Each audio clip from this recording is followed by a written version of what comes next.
ప్రకటన గ్రంథము 2వ అధ్యాయము. ఎఫెసులో ఉన్న సంఘపు దూతకు ఇలాగు రాయుము. 7 నక్షత్రములు తన కుడి చేత పట్టుకుని 7 దీపస్తంభముల మధ్య సంచరించువాడు చెప్పు సంగతులేమనగా, నీ క్రియలను, నీ కష్టమును, నీ సహనమును నేనెరుగుదును. నీవు దుష్టులను సహింపలేవనియు, అపోస్తులు కాకయే తాము అపోస్తులమని చెప్పుకొను వారిని పరీక్షించి వారు అబద్ధికులని నీవు కనుగొంటివనియు, నీవు సహనము కలిగి నా నిమిత్తము భారము భరించి అలయలేదనియు నేనెరుగుదును. అయినను మొదట నీకుందిన ప్రేమను నీవు వదిలితివని నేను నీ మీద తప్పొకటి మోపవలసి ఉన్నది. నీవు ఏ స్థితి నుండి పడితివో అది జ్ఞాపకము చేసుకుని మారు మనసు పొంది ఆ మొదటి క్రియలను చెయ్యి. అట్లు చేసి నీవు మారు మనసు పొందితే సరి, లేని ఎడల నేను నీ యొద్దకు వచ్చి నీ దీపస్తంభమును దాని చోటు నుండి తీసివేతును. అయితే ఈ ఒక్కటి నీలో ఉన్నది, నికోలితుల క్రియలను నీవు ద్వేషించి ఉన్నావు, నేను కూడా వీటిని ద్వేషించుచున్నాను. చెవిగలవాడు ఆత్మ సంఘంతో చెప్పుచున్న మాట విన్నుగాక. జయించువానికి దేవుని పరదేశులో ఉన్న జీవవృక్ష ఫలమును భుజింపనిత్తును. స్ముర్నాలో ఉన్న సంఘపు దూతకు ఇలాగు వ్రాయుము. మొదటివాడును కడపటివాడునై ఉండి మృతుడనై మరలా బ్రతికినవాడు చెప్పు సంగతులేమనగా, నీ శ్రమను, నీ దరిద్రతను నేనెరుగుదును. అయినను నీవు ధనవంతుడవే, తాము యూదులమని చెప్పుకొనుచు యూదులు కాక సాతాను సమాజపు వారి వలన నీకు కలిగిన దూషణ నేనెరుగుదును. నీవు పొందబోవు శ్రమలకు భయపడకుము. ఇదిగో, మీరు శోధింపబడకుండానట్లు అపవాది అనగా సాతాను మీలో కొందరిని చెరలో వేయింపబోచున్నాడు. 10 దినములు శ్రమ కలుగును. మరణం వరకు నమ్మకముగా ఉండుము, నేను నీకు జీవ కిరీటం ఇచ్చెదను. సంగములతో ఆత్మ చెప్పుచున్న మాట చెవిగలవాడు విన్నుగాక. జయించువాడు రెండవ మరణం వలన ఏ హానియు చెందడు. పెర్గమములో ఉన్న సంఘపు దూతకు ఇలాగు వ్రాయుము.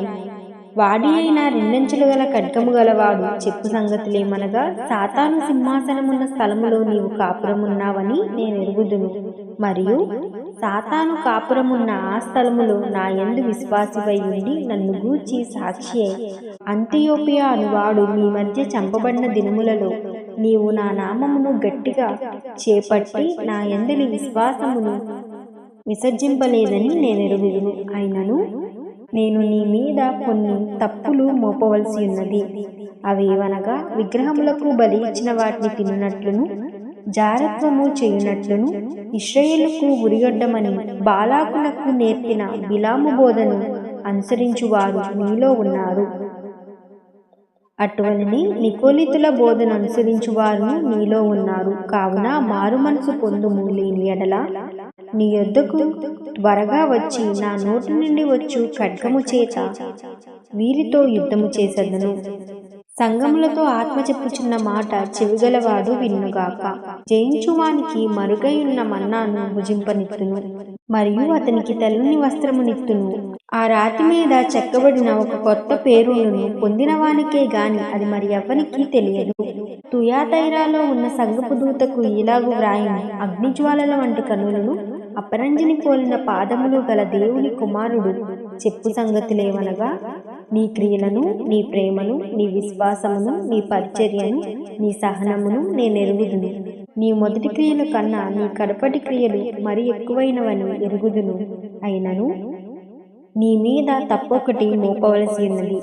ఏమనగా, తన ప్రవక్తిని అని చెప్పుకొనుచున్న యెజబెలను స్త్రీని నీ ఉండనిచ్చుచున్నావు. జారత్వము చేయుటకును, విగ్రహములకు బలి ఇచ్చిన వాటిని తినుటకును అది నా దాసులకు బోధించుచు వారిని మోసపరచుచున్నది. మారు మనసు పొందుటకు నేను దానికి సమయం ఇచ్చి తిని గాని అది తన జారత్వము విడిచిపెట్టి మారు మనసు పొందనల్లదు. ఇదిగో, నేను దాని మంచము పట్టించి దానితో కూడా వ్యభిచరించువారు దాని క్రియల విషయమై మారు మనసు పొందితేనే గాని వారిని బహుశ్రమల పాలు చేతును. దాని పిల్లలను నిశ్చయముగా చంపెదను.